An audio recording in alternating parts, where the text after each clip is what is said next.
saya dan Pak Sukamto ada tugas dari demonstrasi kontekstual. Jadi di tugas modul ini, di modul 3.1 ini kami diminta untuk mewawancarai Bapak selaku kepala sekolah dalam apa terkaitannya dalam pengambilan keputusan yang biasanya Bapak lakukan di sekolah. Jadi poin yang pertama ini Pak terkait dengan pengambilan keputusan itu. Kalau yang di pembelajaran kami di modul 3.1 ada istilah yang namanya dilema etika atau rujukan moral. Maksudnya yaitu kalau dilema etika itu antara yang benar dengan yang benar, kemudian nanti skala prioritas pengambil keputusan kebijakan berikutnya seperti apa. Kemudian selanjutnya kalau rujukan moral itu memang jelas hubungannya antara yang melanggar moral dengan mungkin keputusan yang mau diambil. Terkait dengan keputusan ini, kebijakan dari Bapak mungkin prioritasnya hubungannya sama guru ya Pak, dengan guru sama guru, ataupun nanti terkait siswa pun boleh diceritakan. Jadi intinya kami ke wawancara ke Bapak, biasanya pengen tahu cerita dari Bapak sebagai kepala sekolah, cara mengambil keputusan itu yang jelas yang terbaik menurut Bapak. Yang jelas treatment antara guru dengan siswa beda, karena kita tahu sendiri kalau siswa itu ada tindakan kita maka efeknya tidak akan jauh dan gampang kita atasi. Contohnya kalau anak kita pindah dan harus keluar dari sekolah, maka dia mudah untuk mencari sekolah yang lain. Nah, tidak demikian dengan guru misalnya melanggar tata tertib atau aturan akan panjang ceritanya untuk sampai tuntas. Dan susah dan Yeah. Terima kasih Pak atas tadi arahannya. Terus berikutnya mungkin kami boleh tahu Pak ada cerita di balik pengambilan keputusan. Misalnya ada salah satu kasus dari Bapak Dewan Guru atau siswa kita yang mungkin menurut Bapak ini menjadi dilema bila mengambil keputusan A seperti apa, keputusan B seperti apa, dan akhirnya memutuskannya seperti apa. Bisa contoh kasusnya misalnya.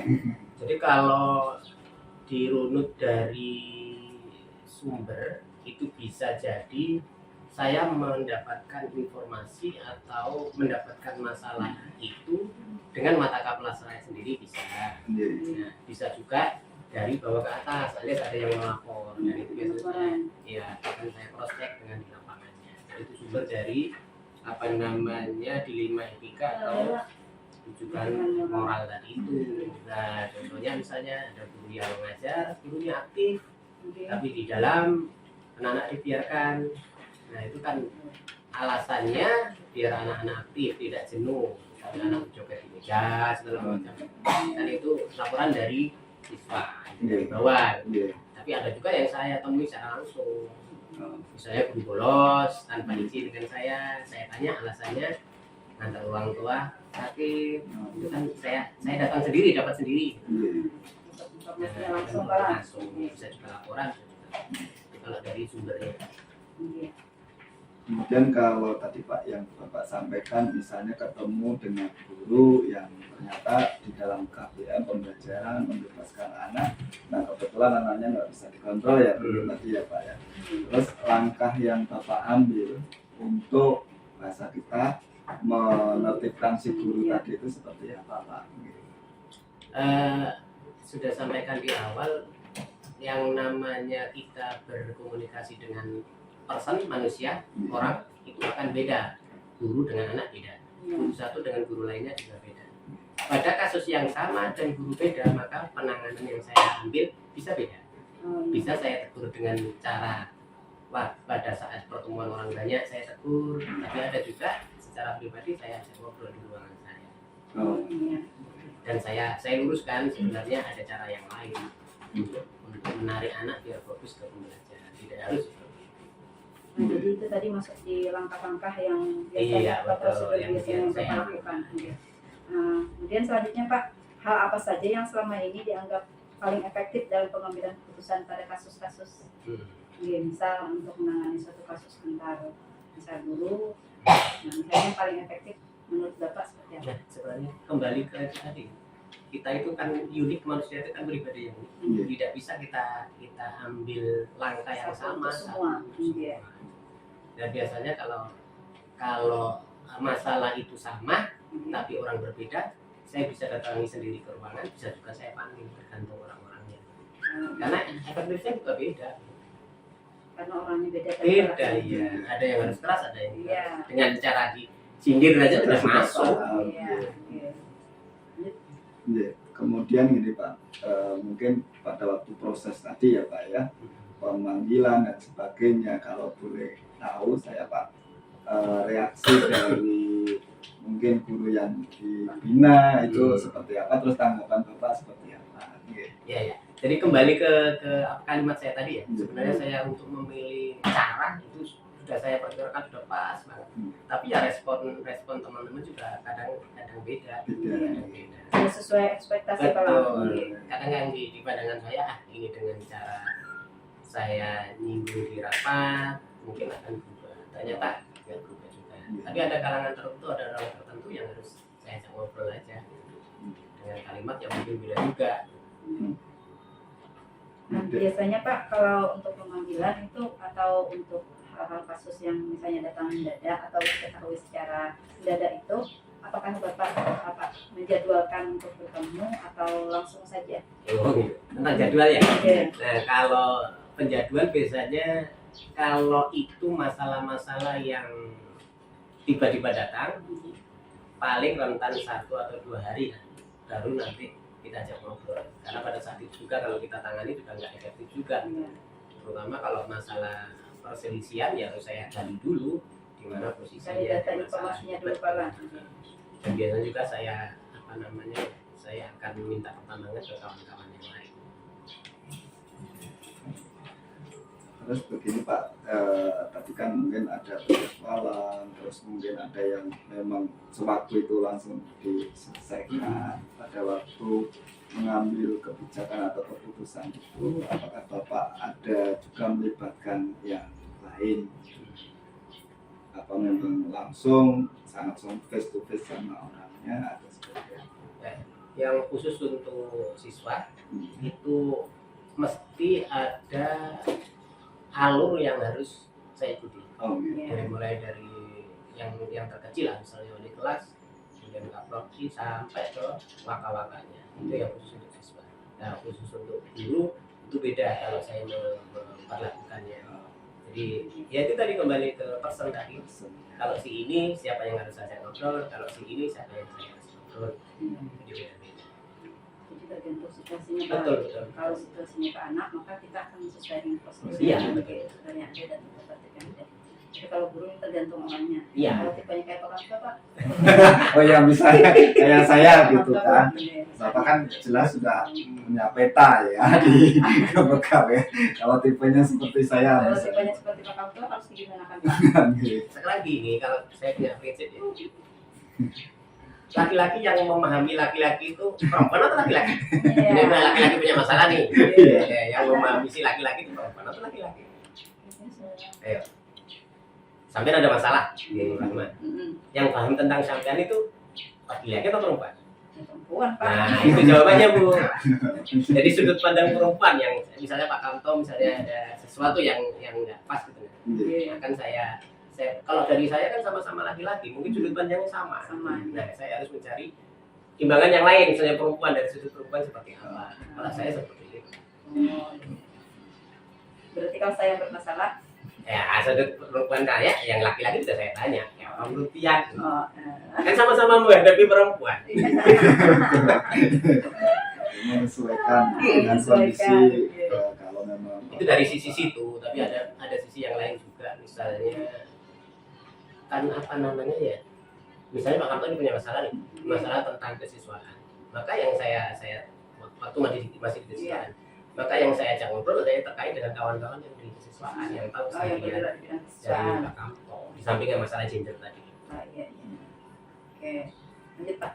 Terus selanjutnya Pak, dari beberapa mungkin kasus pasti ada yang menantang ya Pak, dalam artian ini perlu pemikiran yang sangat keras dan sebagainya. Nah pada waktu hal yang seperti itu biasanya Bapak menyikapinya seperti apa Pak? Kuncinya api jangan dilawan dengan api. Oh, Pada saat orang berapi-api maka kita diam. Kita slow down. Kalaupun kita harus merespon langsung juga, kalau menurut saya nggak ada hasilnya juga. Ya, efektif juga Pak lah. Tujuan kita Karena nggak nyampe. situasinya belum pas. Betul. Kita percuma aja memberi masukan jenis apapun kalau yang wadah yang menerima itu nggak siap. Ibarat dikasih duit 1 juta kan nggak diterimanya. Nah, Tapi bukan itu barunya, bukan itu Iya. Pak. Ya kan pada saat emosi. Kemarin kalau pernah masalah nih, Oke. terus masalah sudah kendor-kendor, kasih duit 1 juta diterima. Tapi kalau pada emosi, iya. kan gitu. Nggak Itu kan diterima. ya logikanya. Iya. Padahal beri kebaikan aja nggak akan diterima. Iya. Kalau itu pas posisi nggak. Iya. Jadi benar-benar harus mencari waktu yang pas. Waktu yang tepat Pak. Waktu dan suasana. Nah, sekarang Pak, adakah seseorang atau faktor yang selama ini mempermudah atau membantu Bapak dalam mengambil keputusan?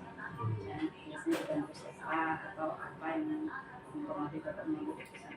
Ya, kembali lagi ke yang saya sampaikan tadi, tergantung siapa yang punya masalah. Di situ akan saya cari kawan untuk memecahkan masalah. Dan biasanya di finalisasi ya nggak saya sendiri. Itu baik itu masalah siswa maupun masalah itu saya aja yang ngobrol. Kalau masalah di A saya ngajak ngobrol B, kalau masalahnya di B saya ngobrol A, kan gitu. Karena posisi kita itu harus di tengah-tengah. Ibarat kalau kita ada 2 orang yang berselisih dan harus memilih, ini pernah kejadian kan?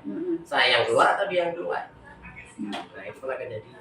Jawaban saya ya nggak mungkin kedua-duanya keluar atau salah satu keluar, kedua-duanya harus ada di dalam. Karena kembali ke konsep awal tadi, kalau siswa gampang, tapi kalau pegawai rentetannya banyak.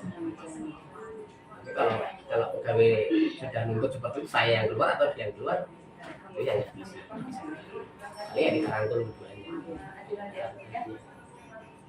Kata ya win-win solution ya. Dan itu mesti tidak memuaskan. Oh, Tidak bisa. Memang tidak bisa Pak, harus apa ya? Melakukan sesuatu yang sama kehendak orang lain. Oh. Sesuai kehendak orang lain. Jadi ya tidak bisa dipungkiri, background kita beda-beda. Yang kita bergaul 24 tahun aja masih ada selisih pendapat kan? Kalau pasangan kita di rumah 24 tahun nanti masih ada selisih pendapat. saya baru 15 lah. Ada lagi nyusul, tinggal 9 tahun lagi sama. Akan sama berarti. Langsung ya. Jadi terkait dengan Pak ketika juga mungkin soal dilema etika ini Pak yang pertanyaan kami. Pada waktu kasus-kasus yang mengandung dilema etika itu biasanya Bapak yang mengutamakan sebagai pertimbangan itu kan ada 3 ya Bu ya, ada yang sesuai dengan peraturan, terus kemudian nilai kemanusiaan, dan kemudian terus apa lagi hasil akhir, jangka panjang, jangka pendek. Nah ini apa biasanya yang diprioritaskan yang mana? Ya sekarang kan kita kan satu kantor, ya, biasanya juga tahu kawan-kawan yang pernah bermasalah yang mana. Contohnya Contohnya mungkin ya saya gitu. Misalkan masalahnya ini minta pindah misalkan mutasi gitu. Misalnya seperti itu. ini masuk etika kan yang Rujukan moral. rujukan moral.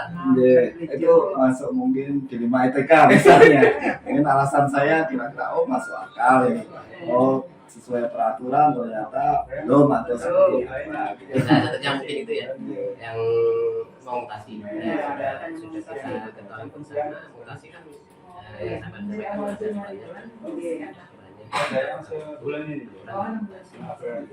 kalau misalnya itu harus 5 tahun terpenuhi kan ada unsur yang lain termasuk yang guru Pengganti. cukup enggaknya atau tidak.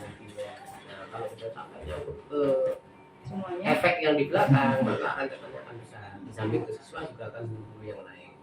Makanya kalau yang dimutasi, salah satu solusi yang saya sampaikan itu tadi.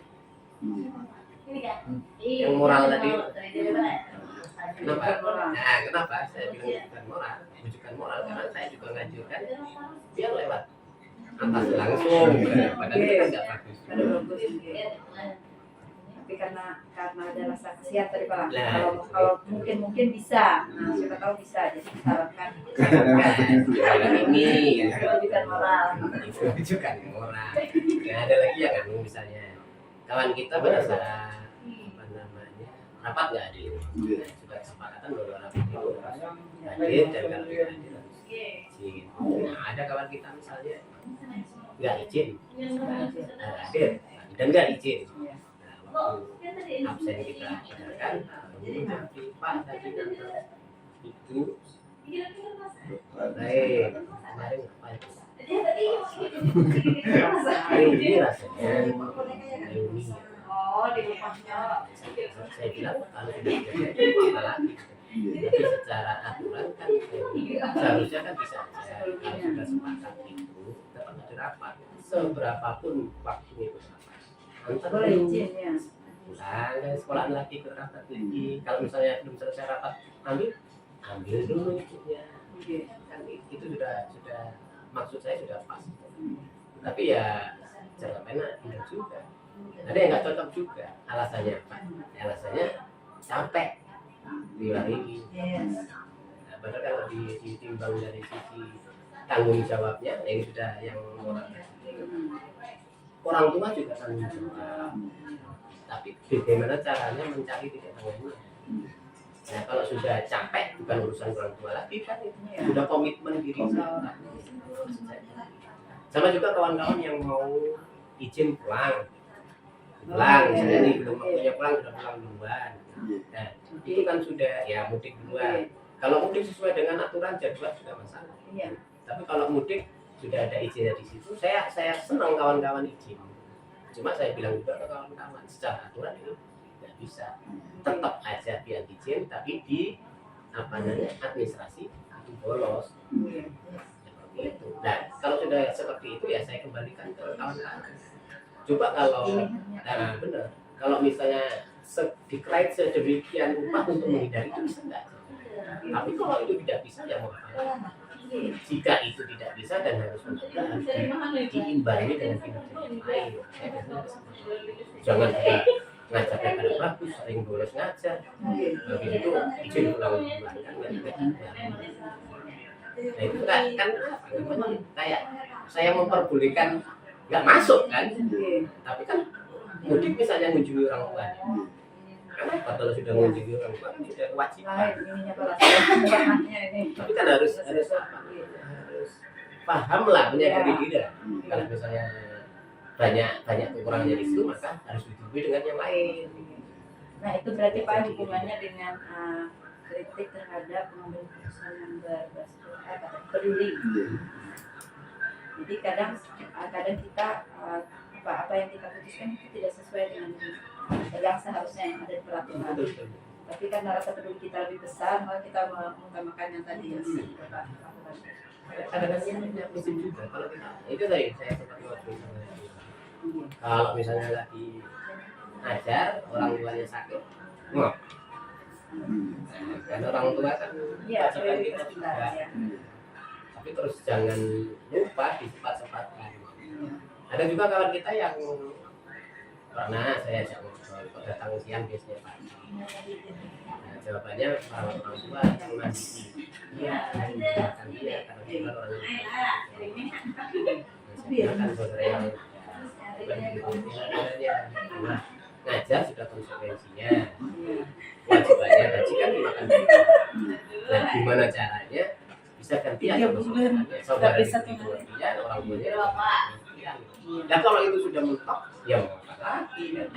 Sudah ada usaha. Tapi kalau sudah niatnya sudah kesempatan ya. Artinya di setiap keputusan atau kebijakan juga ada namanya trilima Pak, trilima dinamika atau solusi-solusi yang lain. Nah, yang Bapak sampaikan tadi, misalnya contoh yang dia meninggalkan jaminan dari kewajibannya, tetapi ada tanggung jawab pula. Bapak biasanya menyampaikan yang bersangkutan itu ada solusi yang sampaikan itu sampaikan. Karena saya prinsip juga kalau berprinsip kalau dipaksakan enggak, dia kan nggak fokus. Iya. Mendengar anaknya sakit dia nggak akan fokus, nggak akan nyampe juga materi itu kan gitu. Ya kayak pacarannya.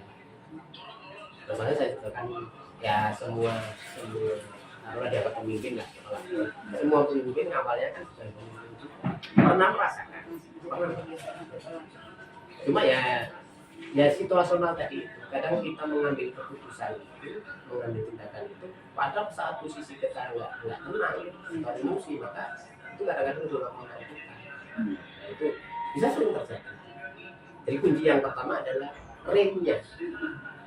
Kalau remnya kuat itu bisa kapan digas, kapan dia. Tapi kalau remnya nggak ada, langsung pelan-pelan. Karena ada kan kawan-kawan kita yang mulanya seperti ini. Tapi itu bagi orang-orang tertentu masuk Bu. Justru makanya masuk. Jadi tidak ada lagi Kita aman aja.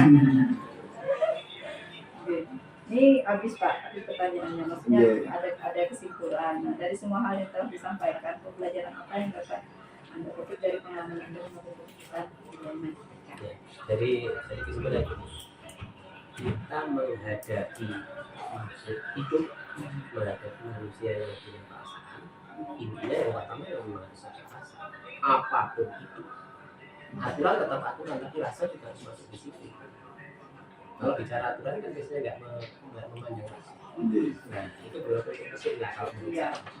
Nah tapi kalau sudah ada perasaan itu akan ada perkembangan. Sebetulnya itu nggak bagus dari sisi apa ya? Pegawaian aturan itu ya. Tapi kalau kita kembali lagi bahwa manusia itu makhluk sosial ya, sosial tetap harus kita. Nah, termasuk di sekolah kita. Dan muaranya apapun yang ada di sekolah ya itu sekolah kita ya punya kita. Nggak bisa seenaknya kita harus melepas satu orang. Terus yang paling penting lagi ini kadang-kadang masih di luar nah, biasanya atau logikanya dalam satu sekolah itu kan yang bercerai-berai harus kita satukan. Kan dirinya seperti itu. Tapi pada kondisi tertentu yang bercerai-berai itu kita biarkan bercerai-berai asal tidak keluar dari lingkup sekolah. Kadang-kadang harus ngambil itu situasional. Dan itu kadang-kadang perlu sesuaikan. Iya, kadang-kadang yang tercerai-berai itu kalau jadi satu malah nggak bagus. Jadi biarkan aja bercerai-berai asal tetap jadi sama. Padahal segala jadi nggak boleh, semuanya. Jadi kerjasama kalau harusnya. Ya semua sekolah ada. Kalau kita ada juga kan? Mungkin tambahan. Jadi mungkin Bapak kan memang sering yang memutuskan sesuatu, kebijakan sesuatu. Adakah Pak suatu waktu itu dari kebijakan itu kita terpikir kembali? Memikirkan apa benar ya yang saya putuskan ini, atau bahasa kita mungkin refleksi memikirkan kembali apakah kita jalan oke, kira-kira ada nggak kita itu merasa ini pas atau enggak gitu Pak. Jadi konsep saya Pak yang seperti apa namanya disampaikan sebagian kawan-kawan, jangan dibanding-banding diri. Saya nggak punya konsep itu. Saya juga harus dibandingkan karena pembandingan itu adalah untuk koreksi. Tetap ada koreksi setelah keputusan. Dan itu wajar lah bagi kita untuk menumbuhkan motivasi bahwa kita harus berubah sesuai dengan keinginan kawan. Dan itu biasanya saya lakukan. Misalnya ada kejadian ini di sekolah, itu di rumah sudah saya pertimbangkan. Yang sudah saya lakukan itu cocok gak ya? Dan akan saya lihat berapa hari ke depannya. Justru kalau saya termasuk orang yang hati-hati, sebelum melakukan sudah saya pertimbangkan panjang. Saya seperti itu. Banyak yang saya pertimbangkan. Saya berpikir yang saya pertimbangkan panjang sebelumnya aja masih di luar, masih ini kadang-kadang cocok, apalagi kalau yang yang serentak saya lakukan. Padahal secara teori kepemimpinan ada beberapa hal yang harus kita berani ngambil. Jadi apapun yang baik, pokoknya jangan dulu ada yang seperti itu nggak cocok sama saya. Tetap ada. Jadi sekolah-sekolah seperti ini aja maju ya enggak, mundur ya enggak. Enggak, Pak, ini luar biasa Mas. Bangunan banyak. Memang semua kan punya tipe gaya kepemimpinan masing-masing ya. Dan itu suatu hal yang sah-sah aja ya, Bu ya. Lama kan nggak bisa disamakan. Tipenya beda-beda. Beda. Terus gimana, ada masalah kan dengan anak yang mana? Jika sini punya keluhan bisa langsung dipenuhi, bisa juga nggak sesuai umurnya. Jangan sampai yang tua dikasih sangu 10.000, yang Iya, si kecil itu 10.000 juga kan. iya. Mana mereka Pak? Nah itu tipenya yang sesuai umur Pak. Kalau Alif umurnya 11 berarti 11.000. Nah jika 8 Kalau makin tinggi umurnya makin banyak lagi ya, Bu ya. tapi itu pagi aja berlakunya Pak. Kalau siang udah lain lagi. Oh, lain lagi. Siapa yang dapat itu punya uang. Wah, luar biasa. Masing anak beda treatment. Iya. Itu satu pabrik nih. Iya. Apalagi yang ini pabriknya beda-beda kan. Iya. 60 orang pabriknya beda-beda. Banyak pabrik. Iya. Nah, itu Pak. Itu Pak. Jadi banyak tadi pembelajaran dari Bapak untuk kami. Mudah-mudahan ini salah satu referensi juga yang ya depannya dalam menyikapi di kelas kah, dalam mengambil keputusan ke siswa dan sebagainya, lebih hati-hati lagi ya Bu ya. Perhatikan kepentingan yang banyak yang harus diperhatikan. Sebenarnya kalau di lapangan teori itu tinggal berapa persen? Iya. 20 aja Pak. Makanya di lapangan itu sudah tinggal prakteknya sama apa namanya? Sama naluri kita, Intuisi kalau Pak. Betul. Intuisi perasaannya. insting kita menghadapi situasi. Iya. Ya kalau boleh berbagi pengalaman, ya itu tadi saya bilang pemimpin nggak pertama langsung jadi pemimpin, pertama kan harus jadi anak muda. Saya pernah itu tiba-tiba mendengar kabar duka mertua meninggal. Iya. Saya izin pulang itu jadi. Iya. Nah, itu datang ke sekolah. Yang ditanya pimpinan saya bukan gimana kabarnya, orang tuanya seperti apa enggak. Iya. Jadi yang ditanyakan adalah tugas saya. Gimana tugasnya sudah selesai? Itu yang sampai sekarang di kepala saya. Nah, berdasarkan pengalaman itu saya berusaha semaksimal mungkin akan respect. Sebelum saya tanyakan ke tugasnya, adalah respect ke masalah dia. Masalah keluarganya dulu. Betul. Itu saya sebisa mungkin mengingat itu. Ya kalaupun itu lepas mungkin sudah di luar insting saya. Karena itu salah satu bentuk peduli yang kita terhadap rekan-rekan yang akan Saya punya pendapat kalau seseorang melakukan itu dengan tenang, tidak ada beban yang lain, maka dia bekerja bagus. tapi kalau sudah nggak nyaman ya. Kalau itu sepakat kita ya Bu ya. Soalnya memang tujuan kita ini ya kemanusiaan yang paling diutamakan ya, memuliakan manusia kan itu. Di dunia pendidikan itu yang paling utama. Mungkin itu Pak yang kami mintakan Sharing aja ya. sharing. Ini kan calon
Assalamualaikum Pak Jumendan. Waalaikumsalam warahmatullahi wabarakatuh. Dan juga hari ini Alhamdulillah baik. Alhamdulillah baik. Mohon maaf Bapak mau minta waktunya sebentar ya Pak. Jadi ini saya Pak Kanto sama Bu Rahman kebetulan mengikuti program guru penggerak angkatan 7. Ada tugas dari pemenuhan tugas, yaitu temanya terkait dengan pengambilan keputusan. Jadi minta waktu Bapak beberapa menit ke depan untuk mencarikan informasi terkait dengan pengambilan keputusan. Ini Bu Rahma bisa dimulai ya. Ini Pak.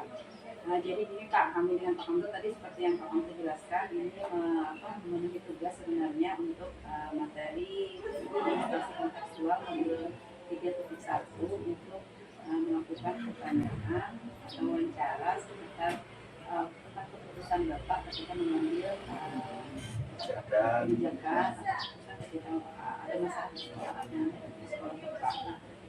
Jadi pertanyaan pertamanya Pak, selama ini bagaimana Bapak dalam mengidentifikasi kasus-kasus yang merupakan dilematika atau bukan moral?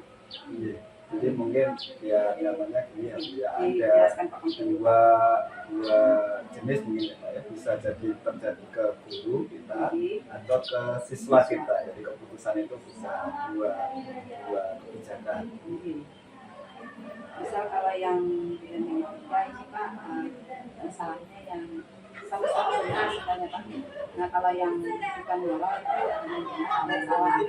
Ya memang benar-benar melanggar peraturan, tetapi kita mungkin ada kebijakan lain terkait dengan seperti itu Pak. Terima kasih.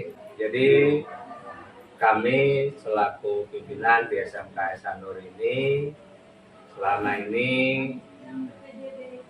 memang sudah mencoba menjalankan untuk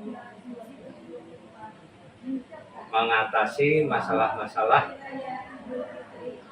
terutama yang terkait dengan dilema etika. Karena dilema etika ini sering terjadi, tetapi memang tolak ukurnya belum ada. Ya, jadi kita maksud saya tolak ukur di sini adalah hal baku yang kita buat sebagai peraturan sekolahan itu belum ada. Beda dengan rujukan moral. Kalau rujukan moral ini kita jelas ada aturannya. Kita ada tata tertib, baik tata tertib siswa, tata tertib guru, itu sudah kita susun, sudah kita buat. Nah, memang untuk dilema etika ya, ini sama-sama kita ketahui ya. Dalam hal ini karena dilema etika ini tidak ada yang salah sebetulnya, semuanya sama-sama ada kepentingan, benar kepentingannya. Nah, cuma nanti bagaimana ya guru-guru kita ini bisa menimbang pada nilai yang lebih tingginya yang mana gitu lah. Nah, saya memang berharap besar pada guru-guru SMK Sanur ini agar bisa mengedepankan lagi ya kepentingan yang lebih besar itu yang didulukan. Nah, kalau untuk siswa memang kita memang agak sulit, masih belum bisa jalan ya di sini ya, karena memang ini kami juga baru 2 tahun terus terang aja tahun kemarin ya, ini baru menginjak jalan tahun kedua menerapkan kurikulum merdeka, sehingga kami ya, memang berusaha benar-benar menjalankan ya step by step, tahap demi tahap agar nanti bisa berjalan. Kira-kira gambarannya seperti itu ya, kita sedang mencoba lah. Terus saya juga berusaha khususnya menekankan pada yang dilema etika ini, menangani lebih serius lagi agar nanti formulanya bisa segera kita temukan, kita terapkan bersama-sama seluruh sivitas di SMKS Sanur. Terima kasih Pak, jawabannya sangat luar biasa terkait dengan beberapa kebijakan yang Bapak. Untuk selanjutnya ini Pak, terkait dengan kegiatan nanti yang dilema etika memang mengingatkan ke pihak contohnya guru harus mengutamakan mana kepentingan yang lebih utama. Terus pertanyaan berikutnya Bu Rahmat. Nah, jadi terkait dengan keputusan yang Bapak ambil tadi, untuk kasus di mana ada dua kepentingan yang sama-sama benar atau sama-sama ada nilai kebajikan, mana yang lebih dijalankan lebih dulu, Pak? Sekali lagi memang ini kadang-kadang Bapak Ibu guru kita juga melakukan hal-hal yang seperti itu. Ada dua kepentingan yang sebetulnya sama-sama menurut pribadi Bapak Ibu itu benar, dan skala kita sebagai pribadi juga benar, itu tidak salah. Cuma kadang-kadang ya contohnya aja ibu-ibu ini yang yang lebih sering ya, terutama kan ibu-ibu yang punya anak kecil ini ya kita agak memang susah ya, karena namanya juga sangat manusiawi kalau beliau pulang izin untuk ya misalnya menyusui anak atau anak sedang sakit atau keperluan-keperluan rumah tangga. Sementara jadwal mengajar kadang-kadang ada yang mulainya berbenturan Bapak Ibu, padahal ya kita menginginnya ya semuanya ayolah prioritaskan sekali lagi mana yang terpenting dulu. Tapi kami sudah selalu menekankan untuk mengatasi hal-hal seperti itu, kami adakan guru piket. Jadi nanti beliau kalau ada Bapak Ibu guru yang memang tugas ya paling tidak memberi tugasnya di guru piket terus menyampaikan ke kelas, sehingga prinsip kami jangan sampai ada kelas yang kosong, ada jam kosong, tetap harus selalu belajar. Cuma memang ada kendala juga dititipkan di guru piket ini, karena kan guru piket tidak bidangnya, jadi di dalam kelas pun juga nggak maksimal. Makanya kami mengusahakan bagaimana agar nanti ya prioritas dulu lah, kayak apa, supaya misalnya anaknya yang kecil di bawah nggak apa-apa, di sekolah kita sediakan juga akan semuanya jalan. Artinya Bapak dari Pak Juminda sendiri memang terkait dengan kebijakan tadi, contohnya dengan ibu menyusui pas berbarengan dengan jam mengajar, tetap ada opsi pilihan yang lain juga ya Pak, ya, untuk mengantisipasi kendala yang di lapangan. Jadi bahasa kita itu kalau dalam pembelajaran kita namanya trilema ya, jadi begitu ada kebijakan, ada masalah, maka ada solusi yang jadi solusi dari Bapak yang guru bersangkutan mungkin mengatur jadwal ke anak bisa dibawa ke sekolahan, terus kemudian kalau terpaksa meninggalkan harus ke piket. Nah, selanjutnya Pak, langkah-langkah atau prosedur seperti apa yang biasa Bapak lakukan selama ini? Misal ada yang guru atau siswa yang sudah mengalami dinamika atau apa tadi bukan moral atau tindakan Bapak biasanya, atau ada langkah-langkahnya? Ya, memang ini kita dalam tahap menyusun, karena memang ini sebenarnya sudah lama kita ini merasakan hal seperti ini.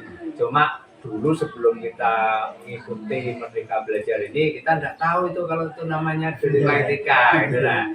Jadi sebetulnya permasalahan ini permasalahan lama, makanya kami juga sudah mengantisipasi dengan menyusun. Kami coba kenali nilai-nilai ya dalam skala prioritas, kemudian juga kami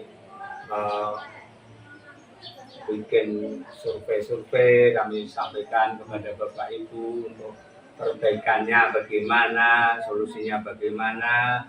Bahkan dalam pengatur jadwal juga kami tawarkan kepada Ibu bisa milih. Tapi ya nanti tetap dikompromikan kan, kalau semuanya milih pada satu titik nggak mungkin ya. Jadi kami memang ya fleksibel, tetap kami tawarkan dulu. Jadi bahkan keputusan pun juga kami bikin sebelum kita jadikan keputusan, kami tawarkan dulu untuk dicermati bersama. Itu yang kami lakukan di sini. Jadi memang sebelum mengambil suatu keputusan, memang kalau itu dampaknya yang ke guru yang bersangkutan dulu yang kita konfirmasi dulu ya. Terus ini Pak, kalau terkait dengan pengambilan keputusan itu Bapak biasa melibatkan semua pihak atau tergantung dari kondisi yang ada?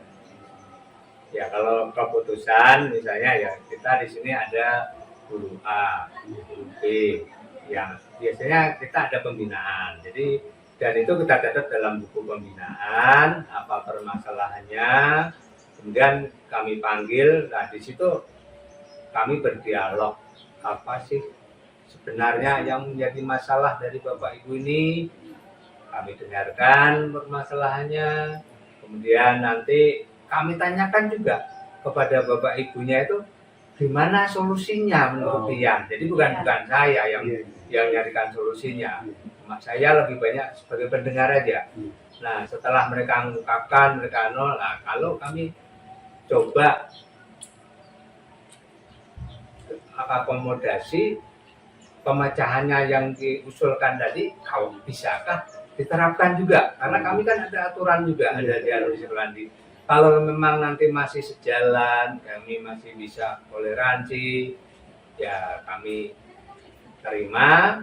Dan juga di sini kami memang setiap bulan ada rapat evaluasi setiap hari Sabtu, ya minggu terakhir. Nah ini mengevaluasi bukan hanya masalah murid, masalah siswa, tetapi juga kinerja guru, kinerja tata usaha. Nah jadi disitulah dalam rapat ini pendapat semua guru ya, nantilah. Jadi saya sebetulnya di sini hampir cuma istilahnya ya memberi fasilitator aja. Saya ini enggak ya mengarah-arahkan. Nah inilah aturan kita sesuaikan aja dengan ajaran Ki Hajar Dewantara itu yang 3 macam itu, yang Inarso, Sungkulodo, Madyo Mangunkarso, Tuturi Hanjayani. Nah ini benar-benar sekarang akan kita bunyikan di SMK Hasanur ini, kita terapkan semuanya itu nanti. Jadi di sekolah Bapak itu sudah menerapkan coaching berarti dengan gurunya. Coaching ya Pak ya? Karena nah mungkin itu namanya kalau dulu kita belum yang jelas kalau ada guru bermasalah saya lebih cenderung untuk gimana Bapak Ibu pemecahannya pengertian dulu. Nah jadi supaya lebih dekat. Nah kemudian Pak, hal-hal yang sudah selama ini Bapak ambil sebagai keputusan apa menurut Bapak itu sudah efektif? Ya karena solusinya kan dari Bapak Ibu yang punya masalah. Alhamdulillah menjadi baik. Jadi lebih baik. Kita nggak perlu istilahnya berkerasan, nggak perlu dan tumbuh kesadaran. Nah ini yang saya merasa sangat ringan lah dalam menjalankan sekolah ini. Apalagi kan sampean tahu bahwa saya tidak bisa full nunggu di SMK Hasanur ini ya. Karena kita kebetulan ada PNS juga di sekolah negeri gitu. Nah, alhamdulillah nih 2 tahun ini dan dibuktikan itu kemarin akreditasi terakhir yang bulan Desember itu.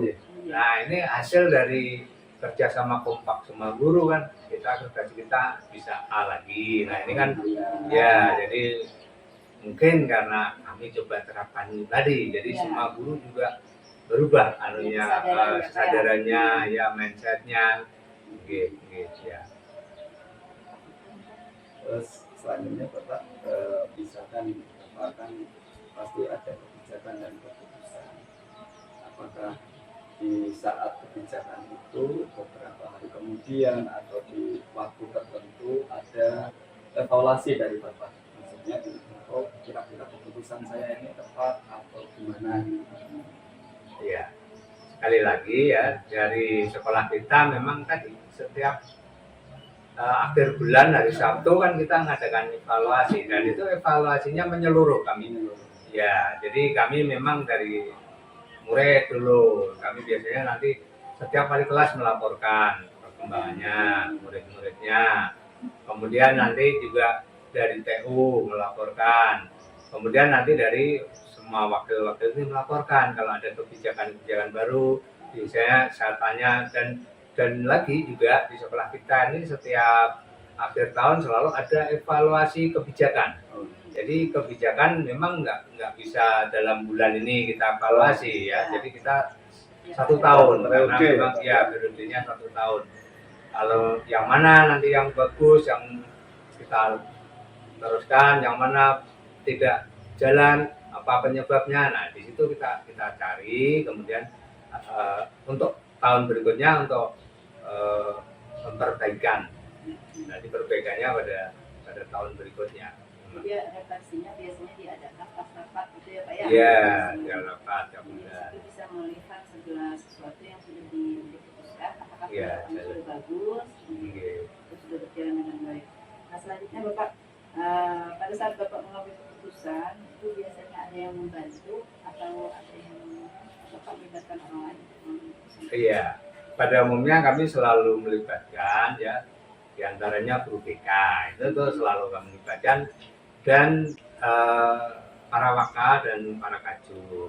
Itu kalau nanti setelah menjadi keputusan lalu kita edarkan ke seluruh warga sekolah, baik itu semua guru maupun semua siswa. Ya, biasanya kita tempel kelas dan dibacakan oleh guru wali kelasnya, jadi semua siswa tahu persis ya. Iya, jadi memang di setiap kebijakan Bapak memang melibatkan semua pihak ya Pak. Iya. Tergantung dari kepentingan. Mungkin itu Pak yang kami mintakan informasi terkait dengan kebijakan atau keputusan Bapak biasanya. Dari Kurama mungkin ada penutupnya bisa. Nah penutupnya ini Pak, dari semua hal yang Bapak telah sampaikan, pembelajaran apa yang Bapak petik dari hasil pengambilan keputusan yang tentang nilai PKN? Ya, jadi yang pertama kami ambil bahwa dilema TK ini selalu ada, sehingga kita harus arif dan bijak dalam membuat keputusan disesuaikan dengan situasinya. Yang kedua, mindset guru harus kita ubah. Bagaimana para guru ini bisa mengedepankan kepentingan utama, tugas utama mereka. Kemudian yang ketiga, karena guru juga akan nanti menemui dilematika di kelasnya. Nah, makanya kami juga sekarang kami tekankan para guru ini harus dalam mengajar menggunakan metode pemisahan, pengelompokan, diferensi. Jadi ya, jadi tidak boleh nanti sama, artinya anak yang mohon maaf misalnya lemah, sedang, dan yang pintar. Nah, anak yang lemah ini tentu mengerjakan tugasnya akan lebih lambat ya. Nah, sementara nanti yang normal dan plus biasanya cepat. Nah, yang lemah ini kan kadang sedikit, jadi minoritas. Nah, selama ini guru-guru mengabaikan karena dianggap minoritas, lalu nggak dilayani dia, nggak diberi waktu yang cukup. Nah, mindset yang inilah yang ingin kami kembangkan, dan memang terus terang aja di sekolah kita ini belum berjalan dengan baik yang itu. Sementara pada umumnya Bapak Ibu guru masih model klasikal aja, ada memperhatikan yang diferensial kemampuan anak ini, berbeda kemampuan anak ini. Kira-kira ini yang poin penting bagi kami yang akan kami jalankan. Terima kasih Pak Jumingan. Alhamdulillah kita untuk sesi wawancara ini sudah selesai ya. Terima kasih atas waktu Bapak. Ilmunya sangat berguna bagi kami. Mudah-mudahan kami pun bisa menerapkan nanti di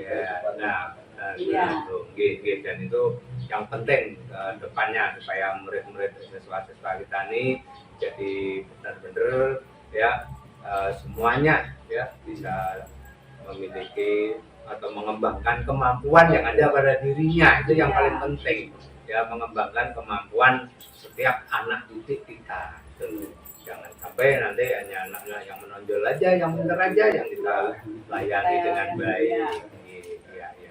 Yes, selamat, mudah-mudahan sukses selalu dalam mengikuti guru penggerak. Terima kasih juga kami atas kehadirannya di SMK An-Nur ini. Terima kasih Pak. Pak. Kami permisi nggak, Pak? Pak, makasih Pak. Assalamualaikum. Waalaikumsalam warahmatullahi wabarakatuh.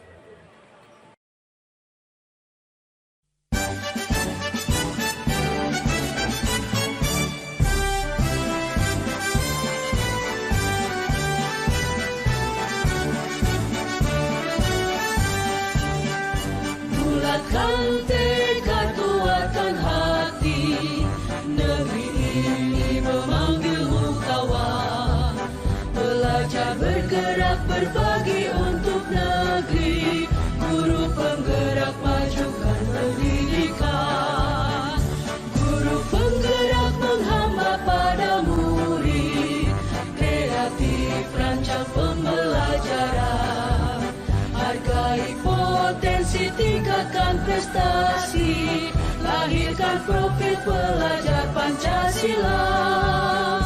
Belajar bergerak berbagi untuk negeri, kita menjalin kolaborasi. Belajar bergerak berbagi untuk negeri, demi bakti pada Ibu Pertiwi.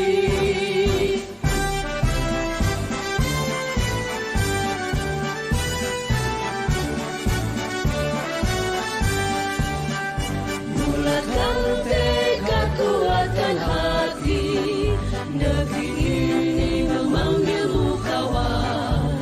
Belajar bergerak berbagi